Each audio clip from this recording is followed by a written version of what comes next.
یعنی اس مرض کے پھیلاؤ سے روک تھام کے لیے جو حدیث شریف میں رہنمائی ملتی ہے کہ جس علاقے میں طاعون پھیل جائے، وہ بھی ایک وبا تھی، جیسے کورونا وائرس ایک وبا ہے، اسی طرح طاعون بھی ایک وبا تھی۔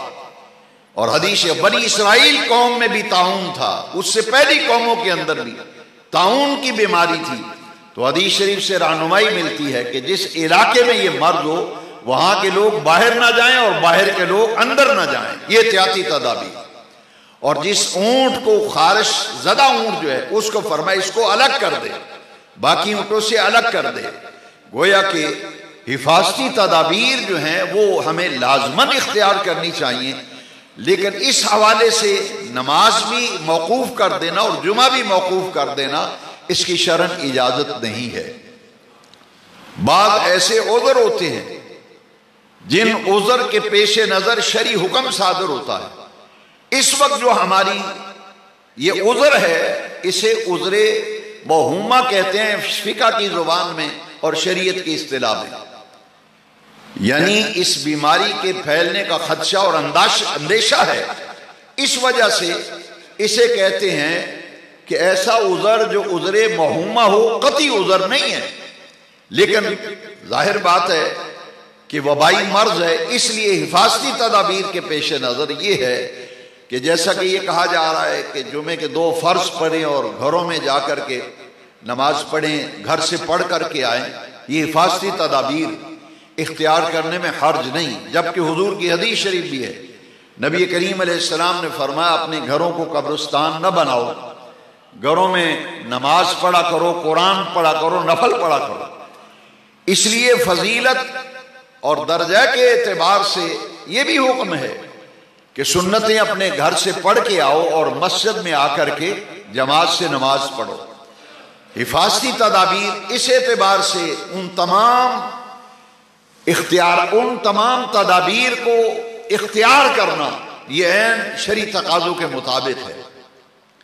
اسی طرح جب حدیث شریف ہم پڑھتے ہیں اور دین کی رہنمائی لیتے ہیں تو ہماری مساجد کے اندر طہارت خانے بھی ہیں، وضو خانے بھی ہیں، لیکن کبھی آپ نے غور کیا کہ آج یہ کہا جا رہا ہے کہ آپ گھروں میں نمازیں پڑھیں، تو کیا اس وقت آپ نے غور کیا تھا کہ گھر میں وضو کر کے پھر مسجد میں نماز کے لیے آنا یہ زیادہ فضیلت کی بات ہے؟ ان امور کی طرف بھی توجہ دیں کہ گھر میں وضو کرنا اور پھر مسجد میں چل کر کے آنا، گھر میں سنتیں ادا کر کے پھر مسجد میں باجماعت نماز کے لیے آنا، یہ شرعی مسئلہ ہے کہ کبھی مسجد میں پڑھ لیے کبھی گھر میں پڑھ لیے، تاکہ گھر میں قبرستان، حضور نے فرمایا اپنے گھروں کو قبرستان نہ بناؤ، نفلی نماز وہاں پڑھا کرو، وہاں قرآن مجید کی تلاوت کیا کرو، ذکر اذکار کیا کرو۔ جب وبائیں پھیل جاتی ہیں تو ان کا علاج بھی میں نے پہلے عرض کیا کہ ایک ہے حفاظتی تدابیر اور بچاؤ کے لیے مختلف طریقے اپنانا، ان کا اپنانا ضروری ہے۔ جیسا کہ مسافر کے بارے میں کہا جا رہا ہے کہ ہاتھ نہ ملائیں، گلے نہ ملیں۔ اگر وبائی مرض کے پھیلنے کا اندیشہ ہو تو پھر یہ حدیث شریف ذہن میں رکھیں، اور شریعت کا یہ مسئلہ ہمارے ذہن نشین رہنا چاہیے کہ جو سلام کہنا ہے یہ سنت ہے نبی کریم صلی اللہ علیہ وسلم، زبان سے ایک دوسرے کو سلام کہنا، مصافحہ کرنا سنت جو ہے یہ مستحب کے درجے میں ہے۔ لہذا اگر حفاظتی تدابیر کے پیش نظر مصافحہ ترک کر دیا جائے، سنتیں اور نوافل گھر میں پڑھ لیے جائیں، فرض مسجد کے اندر پڑھے جائیں، تو اس میں کوئی قباحت اور کوئی حرج نہیں۔ ایسا کر لینے میں اگر زیادہ بہتری ہو تو ان اعمال کو، افعال کو اختیار کر لینا چاہیے، لیکن باجماعت نماز کو بالکل موقوف کر دینا اور جمعے کو موقوف کر دینا، یہ قرآن و حدیث سے رہنمائی لیتے ہوئے ہمیں ہر وہ بات ہم اس کے پابند ہو جائیں گے کہ اس معاملے میں قرآن کیا کہہ رہا ہے، اس بارے میں حدیث کیا کہہ رہی ہے، پھر ہم اس کے پابند ہو جائیں گے۔ لا طاعۃ لمخلوق فی معصیۃ الخالق، کہ ایسا مخلوق میں سے کسی کی کوئی بات نہیں مانی جائے گی جس بات کے ماننے میں اللہ کی نافرمانی ہوتی ہے۔ لا طاعۃ لمخلوق فی معصیۃ اللہ، کہ لوگوں کی بات مانیں تو اللہ کی نافرمانی ہوتی ہو وہ بات نہیں مانی جائے گی، اور ہر وہ بات مانی جائے گی جس میں اللہ کی نافرمانی نہ ہو۔ حدیث شریف میں اور قرآن مجید میں اس سلسلے میں جو اوراد و وظائف ہمیں ملتے ہیں، یہ تمام حفاظتی تدبیریں ہمیں اختیار کرنی چاہیے۔ اس کے لیے وضو بہترین عمل ہے۔ اگر آپ کا وضو ہے تو پھر بھی ہر نماز کے لیے وضو کریں۔ مسواک کا استعمال، مسواک ہر وضو کے اندر، حضور نبی کریم علیہ السلام نے فرمایا اگر میری امت پر گراں گزرنے کا اندیشہ نہ ہوتا تو ہر وضو کے اندر مسواک کے استعمال کو میں فرض کے درجے میں رکھ دیتا۔ اسے اختیاری درجہ رکھا گیا مستحب، اس کے کرنے میں فائدے بہت زیادہ ہیں، لہذا مسواک کا استعمال۔ پھر جسمانی صفائی اور ستھرائی کے لیے بغل کے نیچے جو بال ہیں ان کی صفائی اور زیر ناف بالوں کا دور کرنا، یہ بھی اسی طہارت کا حصہ ہے جو اسلام کا نظام طہارت ہے۔ اس میں آپ دیکھیں کہ کتنی حکمت بری انداز اصلاح، ان میں زیادہ تاخیر کرنا رزق میں بے برکتی لاتا ہے، نحوست میں جو ہے وہ نحوست لاتا ہے بندے کے زندگی کے معاملات میں۔ لہٰذا ہمیں جسمانی طہارت، صفائی اور ستھرائی، مسجدوں کی صفائی، گھروں کی صفائی، گلی محلے کی صفائی، بازاروں کی صفائی، ایک انفرادی اور اجتماعی یہ طہارت کا جو اسلام کا نظام ہے اس کی طرف ہمیں بھرپور رغبت دینی چاہیے، اور اس وبا کو پھیلنے سے روکنے کے لیے ہر وہ تدبیر ہمیں اختیار کرنی چاہیے جو بچاؤ کے لیے ضروری ہو۔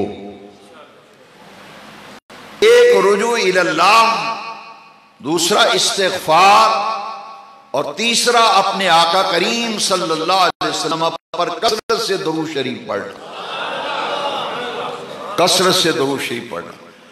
حدیث شریف کے اندر کچھ وظائف ایسے ہمیں تعلیم کیے گئے کہ اس وقت جو کیفیت ہے ہمیں خوف اور گھبراہٹ کے اندر مبتلا نہیں ہونا چاہیے، خوف ہمیں نہیں ہونا چاہیے، ہمیں گھبرانا نہیں چاہیے، اس لیے کہ اللہ قادر مطلق ہے اور ہمارا ایمان ہے ان اللہ علی کل شیء قدیر، وہ ہر چیز پر قادر ہے۔ اچھا بلا بیمار جس کو ڈاکٹر جواب دے دیتے ہیں وہ بھی کئی سال زندہ رہتا ہے، اور ایک صحت مند آدمی اچانک جاتے جاتے موت کی آغوش میں چلا جاتا ہے، حالانکہ ذہن تیار ہوتا ہے کہ فلاں آدمی بڑا گہرے مرض کے اندر مبتلا ہے، ڈاکٹروں نے جواب دے دیا ہے۔ لیکن میں ذاتی طور پر ایسے مریضوں کو جانتا ہوں، ڈاکٹروں نے جواب دے دیا، کفن بھی آ گیا، جنازہ پڑھانے کی تاکید بھی کر دی گئی اور انتظامات بھی گھر میں شروع کر دیے گئے، لیکن اللہ تبارک و تعالیٰ نے اس مریض کو موت کے منہ سے بچایا، اور پھر اس قادر مطلق نے شفا عطا فرمائی اور وہ مریض صحت یاب ہو گیا۔ اذا مریض تو فہو یشفی، جب میں بیمار ہوتا ہوں تو میرا رب کریم مجھے شفا عطا فرماتا ہے۔ ایک طرف بیمار آدمی موت کے منہ سے بچ جاتا ہے، اور دوسری طرف صحت مند آدمی چلتا پھرتا اچانک خبر آتی ہے کہ وہ فوت ہو گیا ہے۔ لہذا ہمیں اسباب پر نظر رکھنی چاہیے اور مسبب الاسباب کی طرف رجوع کرنا چاہیے۔ توکل کی حقیقت حضور نے بیان فرمائی۔ ایک شخص آیا تو فرمایا تو نے اپنے اونٹ کا کیا کیا؟ تو اس نے عرض کیا حضور میں اللہ کے توکل پر اونٹ کو چھوڑ کے آ گیا ہوں۔ حضور نے فرمایا یہ توکل نہیں ہے، توکل یہ ہے کہ اونٹ کے گھٹنے سے رسہ باندھو اور اس کی چیز کے ساتھ مضبوطی سے اونٹ کو باندھو، پھر اللہ پہ توکل کرو، پھر اللہ پہ توکل کرو۔ تو اسباب پہ بھی نظر رکھنی ہے، اسباب کو پر نظر رکھتے ہوئے ان تمام کو بروئے کار لانا ہے، اور اللہ مسبب الاسباب ہے، اور ہمیں اللہ تبارک و تعالیٰ کی طرف رجوع کرتے ہوئے اس سے نصرت مانگنی ہے، اس سے مدد مانگنی ہے، دستگیری مانگنی ہے، تائید مانگنی ہے، گناہوں کی معافی مانگ کر شفا بھی مانگنی ہے، اور خاص طور پر پوری دنیا میں جو وبا پھیل گئی اس سے بچاؤ کے لیے اللہ سے دعا مانگنی ہے کہ اس وبا سے اللہ تعالیٰ اپنے خاص فضل و کرم سے ہر کسی کو محفوظ رکھے، اس سے جلد ہمیں نجات مل جائے، اس وبائی مرض سے ہمیں اور وبا سے ہمیں جلد نجات عطا کر دی جائے۔ اس کے لیے رجوع اللہ ہے، گڑ گڑا کر اللہ سے دعا مانگی جائے۔ زیادہ نمازیں پڑھنے کا وقت ہے، زیادہ قرآن پڑھنے کا وقت ہے، زیادہ تلاوت کرنے کا وقت ہے۔ آج ہمیں رجوع اللہ کا جمعۃ المبارک کے اجتماع میں عہد کرنا ہے اور رب کریم سے دعائیں مانگنی ہیں کہ خلاق عالم اس وبا سے جلد ہمیں نجات عطا فرما دے، اور جو اس مرض کے اندر مبتلا ہیں اللہ تعالیٰ انہیں شفائے کاملہ عطا فرما دے۔ اس وقت میں 3 باتیں عرض کروں گا۔ قرآن و حدیث میں جو وظائف ہیں ان میں ایک ہے آیت کریمہ۔ آیت کریمہ کا ورد ہمیں کرنا چاہیے، لا الہ الا انت سبحانک انی کنت من الظالمین۔ جو حضرات اس مرکز سے ہدایت کی امید رکھتے ہوئے انتظار میں ہیں کہ اس مرکز سے ہماری کیا رہنمائی ہوتی ہے، تو حفاظتی تدابیر کے حوالے سے میں نے دین کی رہنمائی آپ سے عرض کر دی۔ اب اس کا علاج رجوع اللہ ہے، اس کے لیے 3 میں آپ سے ورد عرض کروں گا۔ ایک تو ہے لا الہ الا انت سبحانک انی کنت من الظالمین، اس کا کثرت کے ساتھ ورد کریں۔ اور ایک ہے استغفار، کہ اپنے رب کریم سے اپنے گناہوں کی معافی مانگنا، استغفر اللہ ربی من کل ذنب واتوب الیہ، اس کا کثرت کے ساتھ ورد کیا جائے، اور ایک درود شریف پڑھا جائے کثرت سے نبی کریم صلی اللہ علیہ وسلم کے ذات اقدس پر۔ اور 2 چیزوں کا اس میں اضافہ کر لیں۔ ایک حضور نے فرمایا اللہ نے شہد میں تمہارے لیے شفا رکھی ہے اور قرآن میں بھی تمہارے لیے شفا رکھی ہے۔ حضور نے فرمایا علیکم بشفاعین العسل والقرآن، اگر تمہیں شفا چاہیے تو 2 چیزوں کو اپنے اوپر لازم کر لو، ایک اللہ کے قرآن کو اور ایک شہد کو۔ ان 2 چیزوں کو اپنے اوپر لازم کرو، اللہ تبارک و تعالیٰ تمہیں شفا عطا فرما دے گا۔ ہم نے گھروں میں قرآن مجید کی تلاوت چھوڑ دی، مساجد میں تلاوت چھوٹ گئی، ہمیں رجوع کرنا چاہیے۔ قرآن مجید کی کثرت سے گھر میں بچوں کو تلقین کریں، گھر میں قرآن شریف کھلے، آذان ہو تو مصلی بچھے نماز کے لیے۔ باقی جتنے بھی اوراد و وظائف ہیں سب میں برکت ہے، خیر ہے۔ اور حدیث شریف آپ سن چکے کہ ابو ہریرہ رضی اللہ تعالیٰ عنہ بیمار ہوئے، شدید تکلیف ہوئی، تو حضور نے فرمایا قم اقم الصلاۃ، فرمایا کھڑا ہو جا اور نماز پڑھ، ان الشفاء فی الصلاۃ، کہ اللہ تبارک و تعالیٰ نے شفا نماز میں رکھی ہے۔ ہمیں تو چاہیے تھا کہ ہم زیادہ نمازیں پڑھنے لگیں، مساجد آباد ہو جائیں، گھروں میں قرآن کھل جائیں، استغفار ہو، توبہ ہو۔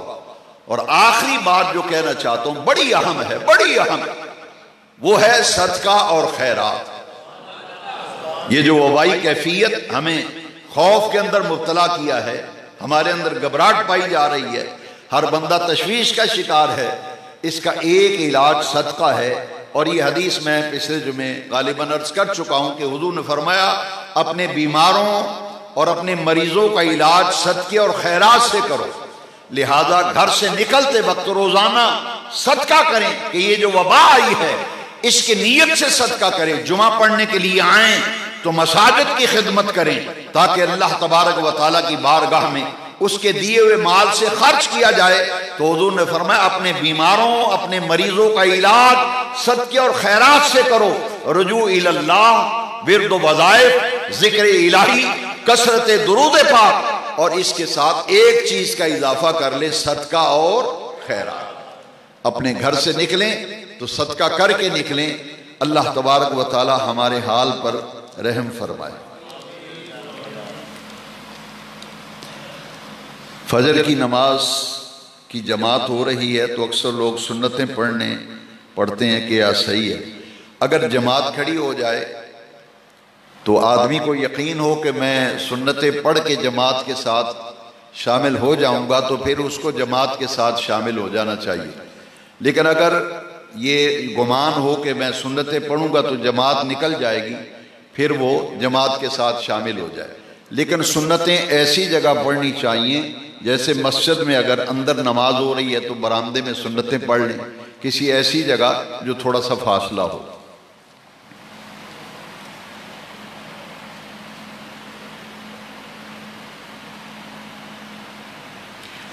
ایک سوال یہ ہے کہ والدین اور بہن بھائی بیوی ان رشتوں میں سے عظیم عزت و احترام والا رشتہ کون سا ہے؟ یہ ہے والدین کا۔ والدین ایک رشتہ ہے والدین سے، ایک بہن بھائیوں سے، ایک بیوی سے، 3 رشتے۔ ان تینوں میں سے پوچھنے والے نے پوچھا ہے کہ سب سے عزت و احترام والا رشتہ کون سا ہے؟ وہ والدین کا رشتہ ہے۔